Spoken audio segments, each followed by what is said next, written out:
Assalamualaikum warahmatullahi wabarakatuh. Hai semua, perkenalkan nama saya Dwi Asyus Ibrahim, biasa dipanggil Lia, dengan NIM 151422028. Saya kelas 6B, jurusan PGSD Fakultas Ilmu Pendidikan Universitas Negeri Gorontalo.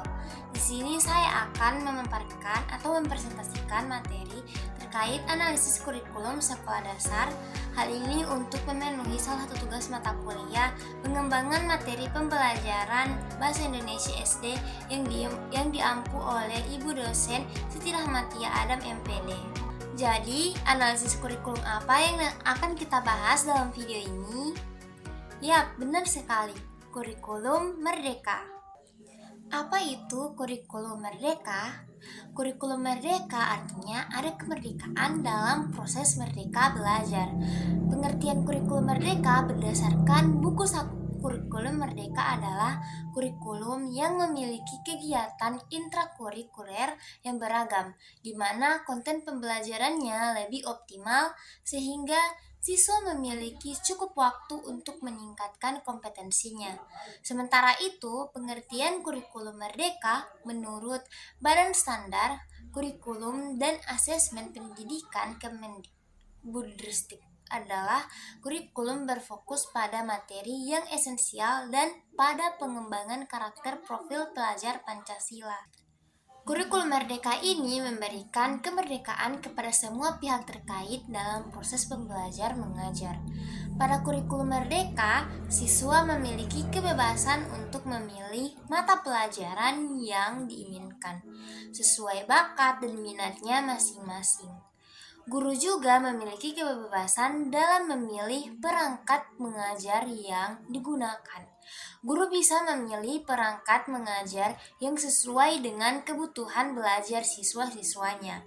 Begitu juga dengan sekolah. Di kurikulum merdeka ini, sekolah juga diberi kebebasan dalam menentukan kurikulum operasional satuan pendidikan yang kontekstual, agar pembelajaran yang diterapkan sesuai dengan kebutuhan belajar siswa. Adapun konsep dari kurikulum merdeka ini yaitu keberhasilan kurikulum merdeka ini sudah diujikan di 2.500 sekolah penggerak yang ada di Indonesia sejak tahun 2020 lalu. Hasilnya, sekolah yang menggunakan kurikulum merdeka ini memiliki kualitas yang lebih baik. Konsep utama dalam kurikulum merdeka ini adalah melakukan pembelajaran yang sesuai dengan minat dan bakat siswa, sehingga kompetensi siswa akan berkembang. Selain itu, kurikulum merdeka memiliki konsep yang pertama sederhana, mudah dipahami, dan diimplementasikan. Yang kedua, fokus pada kompetensi dan karakteristik siswa. Dan yang ketiga yaitu fleksibilitas. Kementerian Pendidikan dan Kebudayaan Republik Indonesia menciptakan kebijakan baru yaitu perubahan kurikulum 2013 menjadi kurikulum merdeka. Kebijakan tersebut diberitahukan oleh Menteri Pendidikan dan Kebudayaan RI Kabinet Indonesia Baru, Nadiem Makarim, melalui channel YouTube Kemendikbud RI pada hari Jumat 11 Februari 2022. Menurut Nadiem, kurikulum ini harus dipelajari dahulu oleh guru sebelum diajarkan kepada murid atau siswa. Nadiem berkata, tidak akan pernah terjadi pembelajaran jika guru tidak melakukan proses penafsiran dari kurikulum dan kompetensi dasar, meskipun guru memiliki kemampuan di level yang baik. Konsep merdeka belajar ini sesuai dengan namanya merdeka, yang berarti kebebasan. Kurikulum ini dibuat agar siswa dapat memilih dan memahami minat dan bakatnya, agar siswa senang belajar dan tidak dengan keterpaksaan. Sistem pembelajaran pada kurikulum ini juga akan berubah. Yang sebelumnya pembelajaran dilakukan di dalam kelas berubah menjadi di luar kelas atau Udin kelas. Hal ini akan membuat siswa menjadi lebih nyaman belajar karena siswa bisa berdiskusi bersama guru dengan leluasa. Pembelajaran Udin kelas ini dapat membentuk karakter mandiri, berani, pintar dalam bergaul, sopan, santun, dan pembelajaran ini tidak hanya mengandalkan ranking saja, karena sistem ini hanya akan meresahkan orang tua dan anaknya saja. Padahal, sebenarnya anak memiliki kecerdasan dan bakatnya berbeda-beda sesuai dengan bidangnya. Alasan Nadiem Makarim membuat konsep Merdeka Belajar karena ia menginginkan suasana belajar untuk siswa yang bahagia tanpa harus merasa terbebani oleh belajar dan dengan pencapaian nilai tertentu. Dalam Avista et al. 2020, ada 4 pokok kebijakan Kemendikbud RI yang tercantum dalam paparan Menteri Pendidikan dan Kebudayaan RI pada tanggal 11 Desember 2019.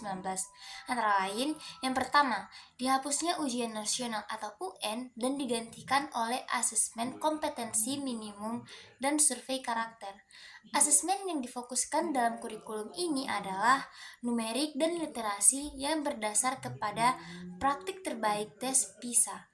Pelaksanaan asesmen tersebut untuk siswa yang menginjak kelas 4, 8, dan 11. Hasil asesmen tersebut akan menjadi masukan bagi pihak sekolah sebelum siswa menyelesaikan pendidikannya untuk memperbaiki proses pembelajaran. Yang kedua yaitu bentuk penilaian ujian sekolah berstandar nasional atau USBN akan dikembalikan kepada pihak sekolah. Apakah ingin menggunakan karya tulis, portofolio, dan lain sebagainya. Jadi sekolah diberikan kebebasan dan keleluasan dalam menentukan bentuk penilaian. Yang ketiga yaitu rancangan pelaksanaan pembelajaran atau RPP, lebih disederhanakan. Nadiem Makarim menyebutkan bahwa guru hanya cukup membuat RPP 1 halaman saja. Dengan kebijakan ini, guru diharapkan dapat mengalihkan waktunya untuk peningkatan kompetensi dan kegiatan belajar. Yang keempat yaitu sistem zonasi dalam PPDB atau penerimaan peserta didik baru menjadi diperluas tak terkecuali daerah 3T. Siswa yang mendaftar dengan jalur prestasi dan afirmasi memiliki peluang lebih banyak. Pemerintah daerah mendapatkan hak dalam memutuskan daerah zonasi untuk pendaftar. Menteri Pendidikan dan Kebudayaan Nadiem Makarim mengubah kebijakan kurikulum tidak tanpa alasan. Ia melihat hasil penelitian ADARA yang menunjukkan bahwa untuk bidang literasi dan matematika dari 79 negara Indonesia berada pada ranking 74. Nadiem membuat penilaian dalam kemampuan minimum, diantaranya numerasi, literasi, dan survei karakter. Literasi menilai kemampuan analisis isi bacaan dengan memahami konsep, jangan hanya mengukur kemampuan membaca. Dan untuk numerasi, penilaiannya yaitu mengaplikasikan konsep numerik pada kehidupan nyata. Jadi bukan hanya mempelajari matematika saja. Implementasi kurikulum merdeka di sekolah dasar sebanyak 25.000 sekolah yang sudah menerapkan kurikulum merdeka sejak tahun 2021 sampai 2022. Kurikulum ini diterapkan mulai dari pendidikan anak usia dini, sekolah dasar kelas 1 dan kelas 6, sekolah menengah pertama kelas 7 dan sekolah menengah atas sampai kejuruan kelas 10. Dalam pengimplementasian kurikulum merdeka ini, pemerintah menyiapkan sebuah angket yang dapat membantu sekolah dan satuan pendidikan untuk menilai kesiapannya dalam menerapkan kurikulum merdeka dalam mengimplementasikan kurikulum merdeka. Pemerintah memberikan 3 pilihan yang boleh dipilih oleh sekolah maupun satuan pendidikan. Pilihan pertama, sekolah tidak mengganti kurikulum yang sedang diterapkan, tetapi harus menerapkan beberapa prinsip dan bagian kurikulum merdeka. Pilihan kedua, sekolah menerapkan kurikulum merdeka menggunakan bahan ajar yang sudah disediakan. Dan pilihan yang terakhir, sekolah menerapkan kurikulum dengan bahan ajar yang sudah disediakan, tetapi bahan ajar tersebut dikembangkan sendiri sesuai dengan kurikulum merdeka. Kurikulum merdeka secara khusus diarahkan untuk sekolah menengah ke atas. Untuk tingkat pendidikan usia dini dan sekolah dasar, kurikulum merdeka lebih kepada menyiapkan siswa dalam menghadapi jenjang sekolah selanjutnya. Oleh karenanya, dalam kurikulum merdeka sekolah dasar yang menjadi fokus utamanya yaitu menyiapkan peserta didik yang berwawasan Pancasila dengan bahan dan metode ajar yang bervariatif. Kurikulum Merdeka Sekolah Dasar memberikan kebebasan kepada instansi pendidikan dan sekolah yang berada di kota dan kabupaten dalam melakukan pengembangan pendidikan yang sesuai dengan kurikulum ini. Oleh karenanya, nanti untuk setiap sekolah dasar yang menggunakan kurikulum Merdeka akan memiliki perbedaan pada pelaksanaan pembelajarannya, tetapi akan tetap berfokus pada nilai-nilai Pancasila. Dalam pelaksanaannya, kurikulum Merdeka memiliki 3 komponen, yaitu kegiatan ekstrakurikuler, kegiatan intrakurikuler, dan proyek berdasarkan pada PPP atau Profil Pelajar Pancasila. Selain itu, akan ada penyesuaian jam pelajaran untuk setiap mata pelajaran dengan berdasar pada aktivitas pembelajaran intrakurikuler dan proyek-proyek yang akan membantu dalam menguatkan profil pelajar Pancasila. Karena itu komponen utamanya. Dalam pelaksanaannya, akan diatur alokasi waktunya untuk 2 inti pembelajaran yang akan mengasah kemampuan berpikir kritis dan nalar peserta didik dalam menyelesaikan sebuah permasalahan yang berada pada lingkungan siswa melalui pendekatan pendidikan. Profil pelajar Pancasila ini akan dilaksanakan di luar jam mata pelajaran, tetapi akan mengambil waktu sebanyak 20-30% dari keseluruhan pembelajaran pada satuan pendidikan. Tema-tema yang bisa dipilih dalam mengajarkan PPP ini adalah kearifan lokal, gaya hidup berkelanjutan, bangunlah jiwa dan raganya, Bhinneka Tunggal Ika, kewirausahaan, dan rekayasa dan teknologi. Untuk tingkat sekolah dasar, mata pelajaran IPA dan IPS digabungkan menjadi IPAS. Alasannya karena anak sekolah dasar jika melihat sesuatu dengan terpadu dan utuh, mereka sedang dalam tahap berpikir sederhana atau konkret, komprehensi dan holistik. Dengan digabungkannya mata pelajaran IPA dan IPS, peserta didik dapat mengelola lingkungan sosial dengan alam dalam suatu kesatuan.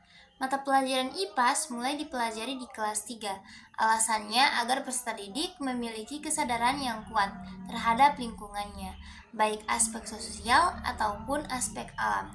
Pendekatan tematik masih tetap digunakan, tetapi bukan menjadi sebuah kewajiban. Sekolah boleh memilih menggunakan pendekatan yang lain yang disesuaikan dengan kondisi dan kebutuhan. Siswa yang baru menginjak usia sekolah dasar umumnya memiliki karakteristik senang bermain, senang melakukan sesuatu secara langsung, senang bergerak, dan senang bekerja berkelompok. Siswa diarahkan agar dapat mencari informasi, memahami, dan menyimpulkan.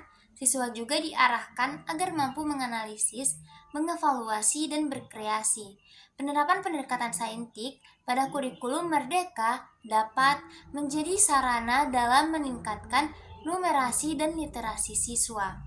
Pendidik tinggal merancang model, strategi, dan metode yang serasi dengan karakteristik dan materi ajar siswa. Problematika implementasi kurikulum Merdeka Belajar di sekolah dasar. Dalam setiap kebijakan pasti terdapat berbagai problematika yang muncul sebagai hasil dari penerapan kebijakan tersebut. Terlebih pada kebijakan kurikulum Merdeka Belajar ini, banyak menimbulkan pro dan kontra yang saling melengkapi. Menteri Pendidikan Pak Nadiem Makarim selalu merancang sebuah konsep yang ditujukan untuk memperbaiki agar peserta didik tidak semakin mengalami penurunan. Merdeka Belajar hadir dengan konsep merdeka dalam belajar. Dengan demikian, penerapan kurikulum Merdeka Belajar diharapkan bisa membawa perubahan yang baik untuk pendidikan di Indonesia. Meskipun tidak bisa dipungkiri bahwa dalam melakukan suatu kegiatan pasti terdapat berbagai kendala yang menghampiri, seperti halnya dalam menerapkan kurikulum Merdeka Belajar ini. Kurangnya kemampuan guru dalam beradaptasi menyebabkan timbulnya berbagai problematika dalam penerapan Merdeka Belajar. Adapun problematika dari implementasi kurikulum Merdeka Belajar di sekolah dasar antaranya yang pertama yaitu kurangnya pemahaman guru dalam penyusunan dan penggunaan RPP Merdeka Belajar dalam mengajar. RPP merupakan hal yang harus ada dan disiapkan oleh pendidik, sebab keberhasilan dalam proses belajar tidak terlepas dari kemampuan atau kualitas yang dimiliki guru dalam mengembangkan dan melaksanakannya. Dengan melakukan perencanaan yang baik dan sesuai, maka diyakini akan mendapatkan hasil yang baik pula. Hal itu diperkuat dengan pernyataan yang diberikan oleh Permendikbud nomor 22 tahun 2016 yang menyatakan bahwa setiap pendidik memiliki sebuah kewajiban untuk merancang RPP secara sistematis agar pembelajaran dapat berjalan secara inspiratif, interaktif, menantang, efisien, menyenangkan, serta dapat memberikan motivasi peserta didik untuk ikut berpartisipasi aktif di dalam proses pembelajaran. Serta pendidik juga harus memberikan ruang yang cukup untuk siswa mengembangkan kreativitas dan kemandirian. Selain itu, pilihan peserta didik harus sesuai dengan minat, bakat, dan perkembangan yang dimiliki peserta didik. Selain itu, penyusunan rencana pelaksanaan pembelajaran harus disesuaikan dengan kompetensi dasar pada kurikulum. Setelah itu, pendidik juga harus mengembangkan model pembelajaran yang inovatif agar peserta didik tidak merasa bosan dalam belajar. Terlebih, dalam kebijakan kurikulum Merdeka Belajar ini, RPP harus dibuat dalam satu lembar yang berisi tujuan pembelajaran, pengenalan keadaan, prosedur dalam pembelajaran, dan penilaian. Dalam hal ini pasti membuat beberapa guru merasa kebingungan dengan cara atau langkah-langkah dalam menyusun RPP satu lembar ini. Kendala tersebut yaitu guru belum mampu merumuskan dan merencanakan dan juga melaksanakan RPP Merdeka Belajar yang sesuai dengan ketentuan. Yang kedua yaitu guru belum sepenuhnya memahami model pembelajaran yang berpacu pada Merdeka Belajar. Dalam proses pembelajaran, tidak hanya diperlukan RPP yang baik, tetapi juga perlu adanya model pembelajaran yang tepat dan sesuai dengan karakter siswa. Selain itu, pendidik juga harus memperhatikan kondisi lingkungan kelas. Dalam meningkatkan prestasi belajar siswa, guru dituntut untuk bisa mendidik peserta didiknya dengan menggunakan metode pembelajaran yang sesuai dengan kebutuhan dalam proses belajar di kelas. Selain itu, untuk mendapatkan hasil proses pembelajaran yang berkualitas, seorang tenaga pendidik juga harus memiliki kemampuan untuk menerapkan metode pembelajaran yang tepat dan sesuai dengan keperluan. Nah, karena saat metode pembelajaran yang diterapkan oleh guru tidak sesuai, maka hal itu dapat menyebabkan turunnya kualitas pembelajaran itu sendiri. Dengan begitu, perbaikan dan peningkatan hasil belajar peserta didik dapat dilakukan dengan cara menggunakan atau menerapkan metode pembelajaran yang sesuai. Kurikulum Merdeka Belajar memang menuntut guru untuk kreatif dan inovatif dalam memvariasikan model pembelajaran. Namun, guru yang terbiasa dengan model pembelajaran yang biasa digunakan mungkin akan merasa kesulitan. Selain itu, guru juga belum sepenuhnya mengerti dan memahami apa dan bagaimana model pembelajaran yang mengacu pada Merdeka Belajar. Guru masih terpaku dengan model yang kurang efektif dan hal ini membuat munculnya persepsi bahwa kurikulum merdeka ini sulit untuk diterapkan. Yang ketiga yaitu kurangnya inovasi guru dalam proses pembelajaran. Sebagai seorang guru, memang banyak hal yang harus dilakukan demi memajukan pendidikan. Selain merancang RPP dan menentukan model pembelajaran, guru juga dituntut untuk selalu memiliki inovasi seperti mengikuti pesatnya perkembangan zaman agar tidak tertinggal. Inovasi adalah hal yang sangat penting untuk kelangsungan pendidikan agar mendapatkan hasil yang sesuai. Nah, terlebih dalam kurikulum belajar ini, guru diharuskan mampu melakukan inovasi dalam proses pembelajaran agar tidak membosankan dan meningkatkan minat belajar siswa. Selain itu, kegiatan pembelajaran tidak hanya guru saja yang memiliki peran penting, akan tetapi keterlibatan siswa juga sangat penting. Guru hanya berperan sebagai fasilitator dan seluruh kegiatan di dalam kelas sangat diperlukan adanya keterlibatan siswa secara langsung. Terlebih, kurikulum merdeka ini memang memiliki konsep merdeka yang berarti memberikan kebebasan pada siswa dan juga guru untuk menentukan bagaimana proses pembelajaran akan berlangsung dengan maksimal. Berbagai kendala pasti dapat terjadi, tapi setidaknya harus dilakukan usaha secara terus-menerus dan belajar untuk memperbaiki kesalahan. Yang keempat yaitu guru belum mampu mengembangkan kreativitas peserta didik sesuai dengan yang diharapkan. Kreativitas merupakan hal terpenting dalam mengembangkan materi menjadi sesuatu yang menarik, unik, dan bermanfaat. Pengembangan kreativitas ini seharusnya dilakukan sejak dini, mengingat pentingnya untuk mengoptimalkan potensi kreatif yang dimiliki seorang anak sejak usia sekolah dasar, yaitu dapat mengembangkan imajinasinya sebagai potensi dalam diri untuk mencari metode baru dalam menyelesaikan berbagai masalah yang ditemukan dan menyibukkan anak dengan hal yang inovatif dan sangat bermanfaat. Hal tersebut mengharuskan seseorang pendidik untuk bisa mengembangkan kreativitas anak dalam proses pembelajaran, terlebih dalam kurikulum merdeka belajar ini. Guru dituntut untuk bisa menciptakan proses pembelajaran yang bisa membangkitkan kreativitas anak melalui kegiatan belajar yang dilakukan. Karena pengembangan kreativitas ini penting untuk dioptimalkan dalam kehidupan sehari-hari. Oleh sebab itu, guru harus bisa mengembangkan kreativitas peserta didik sesuai dengan yang diharapkan. Yang kelima yaitu fasilitas sekolah yang belum memadai. Dalam proses pembelajaran diperlukan adanya media atau alat pendukung yang akan membantu untuk mencapai tujuan belajar. Tanpa adanya fasilitas yang memadai, maka akan terjadi kesulitan dalam menjalankan beberapa kegiatan yang memerlukan adanya alat atau media penunjang. Fasilitas adalah salah satu faktor yang menjadi penentu keberhasilan suatu proses pembelajaran. Meskipun ada beberapa sekolah yang mampu menjalankan proses pembelajaran tanpa adanya fasilitas yang mendukung, namun tetap saja akan berbeda dalam tingkat keberhasilannya. Selain itu, masalah lain yang berkaitan dengan fasilitas ini adalah latar belakang kondisi perekonomian keluarga siswa yang beragam.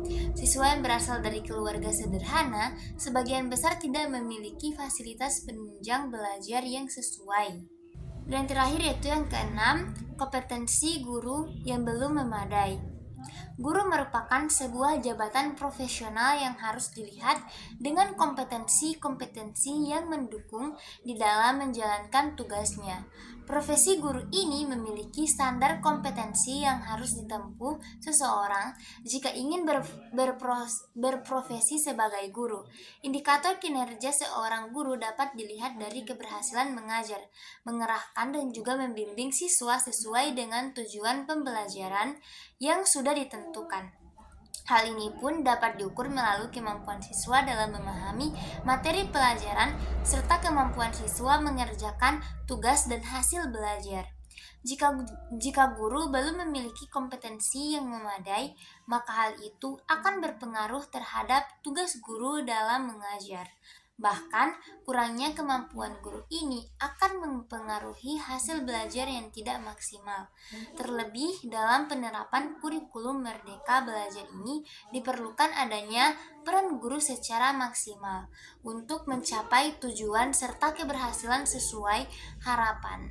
Dari penjelasan tadi, kurikulum merdeka menunjukkan bahwa kurikulum ini dirancang untuk memberikan kebebasan kepada siswa, guru dan sekolah dalam proses pembelajaran dengan fokus pada pengembangan kompetensi dan karakter sesuai dengan profil pelajar Pancasila.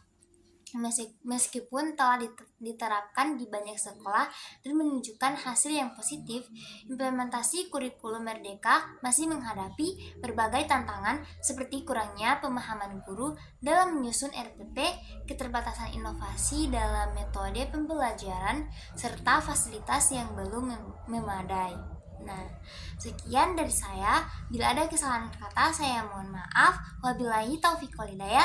Wassalamualaikum warahmatullahi wabarakatuh dan bye-bye.